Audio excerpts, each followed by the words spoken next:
పెళ్లి గురించి మాట్లాడుతూ అలా సిగ్గుపడుతున్నావేంటి?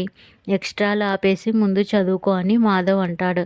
సరే అన్నయ్య, ఇవాళ నాకు మధ్యాహ్నం వరకే కాలేజ్ ఉంటుంది. ఆ తర్వాత నేను ఇంటికి వచ్చేస్తాను. ఇక వదిన చాలా బోరింగ్గా ఫీల్ అవుతూ ఉంటుంది కదా అని కన్నా కాలేజ్కి వెళ్ళిపోతాడు.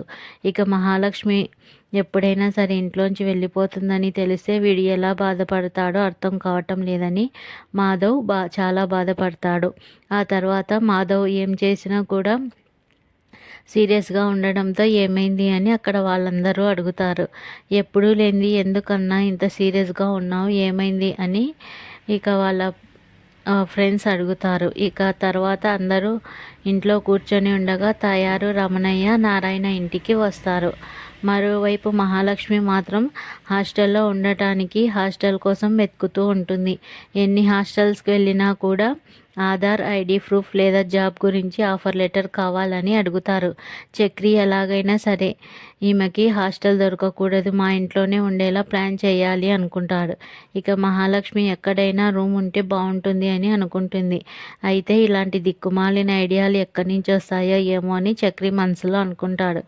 అయితే తనకు డబ్బులు అవసరం ఉందని ఏదైనా చెయ్యాలని మహాలక్ష్మి చక్రిని అడుగుతుంది. ఇక తన మెడలోని గొలుసు తీసి చక్రికి ఇచ్చి తాకట్టు పెట్టండి అని ఇస్తుంది. వద్దు వద్దు అని చక్రి ఎంత చెప్పినా కూడా తాకట్టు మార్వాడి దుకాణానికి వెళ్ళి అక్కడ చైన్ అమ్మేసి చక్రికి డబ్బులు ఇస్తుంది. అక్కడితో తర్వాత అందరూ ఇంట్లో కూర్చొని ఉండగా తయారు రమణయ్య, నారాయణ ఇంటికి వస్తారు. నిన్న ఫంక్షన్ చేశారు కాబట్టి వదిలేశాం, మాకింత సంస్కారం ఉంది కాబట్టి ఫంక్షన్ టైంలో ఏం మాట్లాడలేదు, ఇప్పుడు ఎవరిని అడిగి ఫంక్షన్ చేశారని గొడవకు దిగుతారు. ఇక ఇంటి మీద కేసు కోర్టులో ఉంది. అయినా మీరు ఇంట్లో ఫంక్షన్ ఎలా చేస్తారు? మేము కోర్టుకు వెళ్ళి తేల్చుకుంటాం, లేదంటే నిన్న ఫంక్షన్కి అయిన డబ్బులు ఎంతైతే ఉన్నాయో అవి మాకు ఇవ్వాలి అని రమణయ్య తయారు అడుగుతారు. ఏంట్రా, ఏం మాట్లాడుతున్నారా సిల్లీ ఫెలోస్, ఇంట్లో ఫంక్షన్ జరగకూడదని ఎవరు చెప్పారా?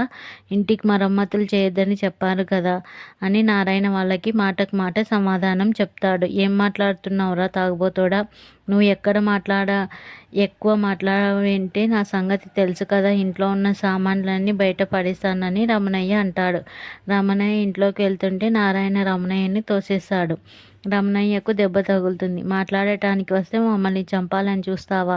మేము పోలీసులకు చెప్తామని తయారు రమణయ్య ఇద్దరు పోలీసుల దగ్గరికి వెళ్తాడు. ఈరోజు